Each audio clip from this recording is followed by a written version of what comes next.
Olá, caríssimo telespectador da Rede Século XXI, obrigado pela sua audiência. Mais um domingo em nossas vidas, o primeiro dia da semana, dia dedicado à ressurreição do Senhor.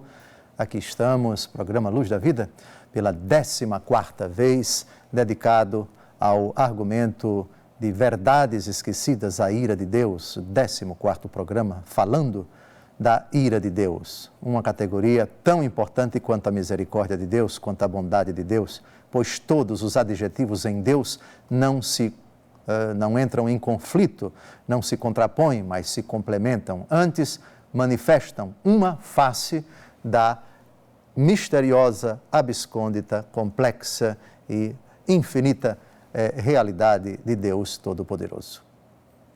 Depois de 13 programas dedicados à ira de Deus no Antigo Testamento, hoje nós começamos a falar da ira de Deus no Novo Testamento. Uma heresia dos primeiros séculos da Igreja, chamada marcionismo, assim chamada porque o seu heresiarca se chamava Marcião, defendia o seguinte: nós não acreditamos no Deus do Antigo Testamento porque é um Deus irado, porque é um Deus vingativo, porque é um Deus que manifesta o seu furor. E o Novo Testamento não tem nada disso, porque o Deus do Novo Testamento, o Deus de Jesus Cristo, é misericordioso, é compaixão, não tem nada de ira no Deus do Novo Testamento. Não é verdade. Não é verdade porque agora nós vamos investigar textos da Escritura, do Novo Testamento, que falam da ira de Deus. Jesus fala da ira de Deus, Jesus se ira, Jesus se indigna, Jesus se revolta, Jesus acende a sua ira, o seu furor, em várias ocasiões, e isso de forma alguma contrapõe a misericórdia de Deus no discurso de Jesus. A misericórdia de Deus como compreendida tanto no Antigo Testamento como no Novo Testamento. Portanto, fala-se com naturalidade da ira de Deus, tanto no Antigo Testamento como no Novo. E essa aventura de não sei quantos programas vai ser importante, vai ser muito interessante para nós, porque compreenderemos no Novo Testamento que o mesmo Deus que é misericórdia é o mesmo Deus ira. O mesmo Deus bondade é o mesmo Deus furor. E a questão é como compreender isto. Na verdade, compreenderemos isto dentro da própria lógica da palavra, do contexto, do versículo e de todo o Novo Testamento e de toda a Escritura.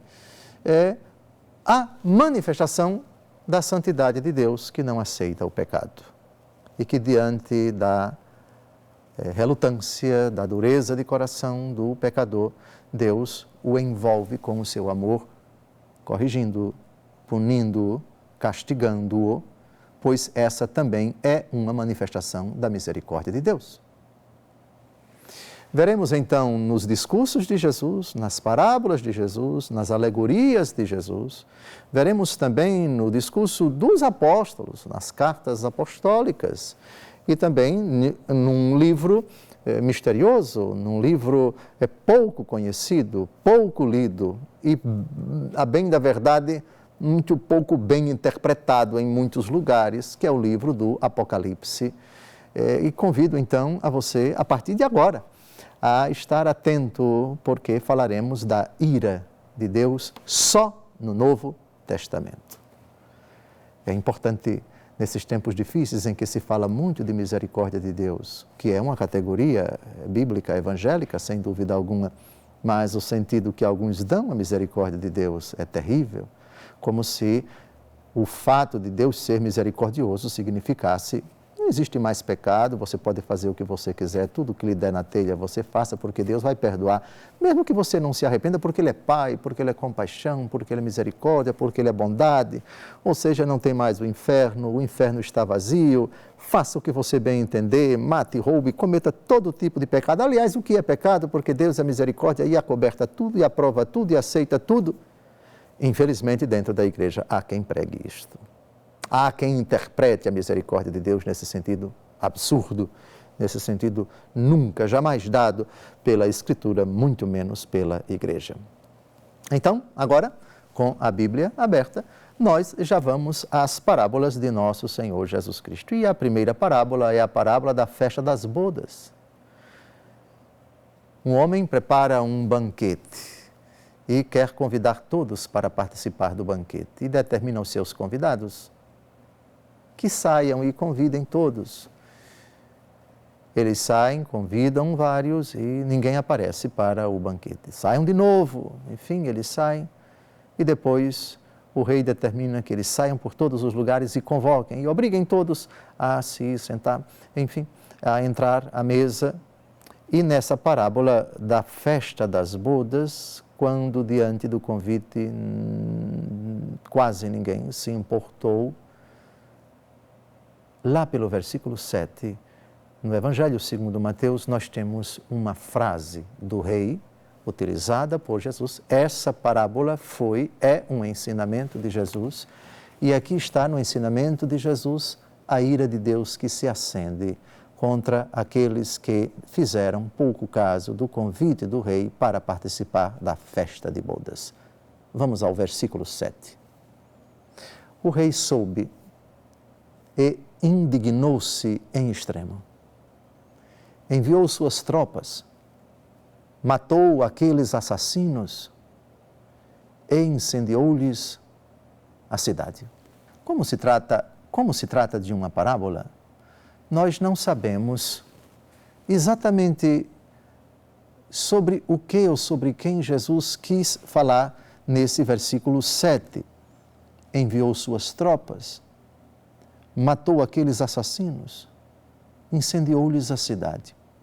Alguns falam que é o castigo de Deus que permite que Israel seja punida no ano 70 com o general Tito, que cercou a cidade de Jerusalém, que destruiu o templo, que derrubou as muralhas, que incendiou a cidade e que dispersou todos os judeus. É uma possibilidade, sem dúvida alguma. Mas a palavra de Deus permanece para sempre, é sempre uma advertência para todos os homens de todas as épocas.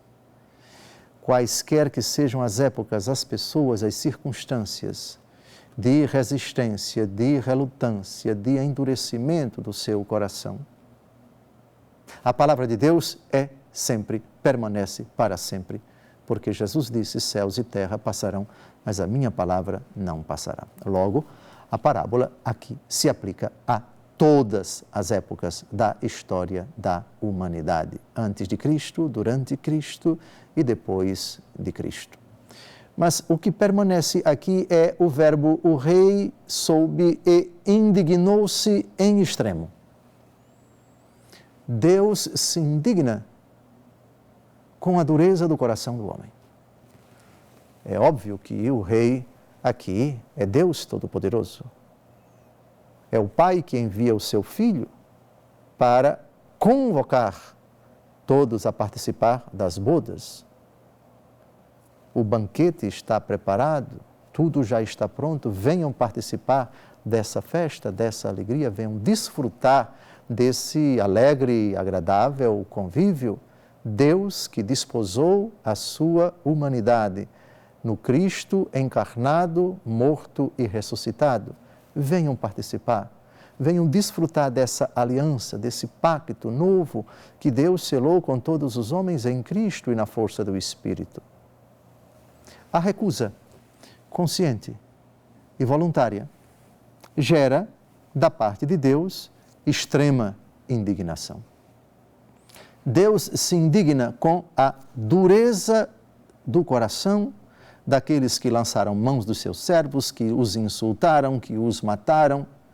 E tudo isso se vê com muita clareza no Antigo Testamento, quando Deus envia os profetas, Deus envia os seus mensageiros. E eles são rechaçados, eles são perseguidos, eles são caçados, eles são ameaçados, etc.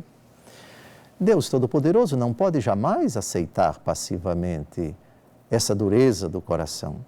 Sua ira se acende neste sentido.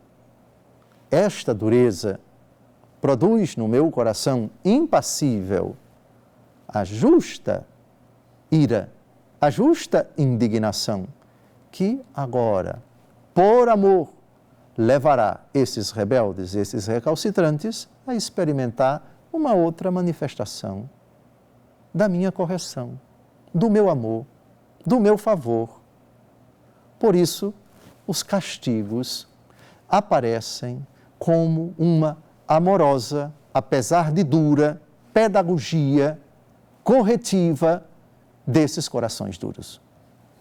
Não nos iludamos.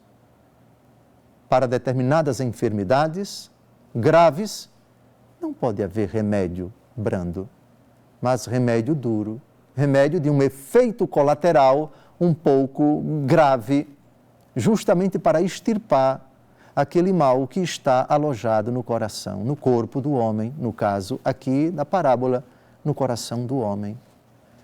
Por isso, a permissão de que desgraças aconteçam na história, e ordinariamente elas acontecem, por iniciativas humanas.